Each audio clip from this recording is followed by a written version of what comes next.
Сен что, шынымен де түсінбейсің ба, чтобы широкий арқа шығару үшін саған осындай широкий хватпен тартылып керек емес, узкий хватпен аласыңдар. Видеоның соңына дейін қараңыздар, қазір көрсететін боламын қалай жасау керек екен.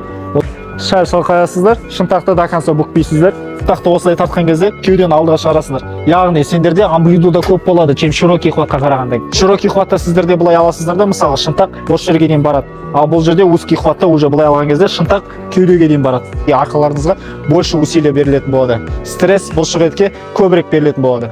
А егерде арқада трапецияны шығарғыларыңыз келсе, онда осы жерде нижний блокта широкий хватпен тартасыздар. Осылай тұрасыздар, арқа бел түзу болады. Қатты артқа шалқаймайсыздар, қатты алдыға шалқаймайсыздар.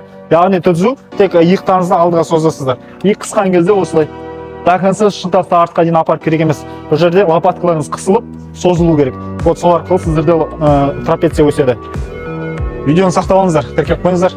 А то вдруг тағы да пайдалы ақпараттан қорғап қаласыздар.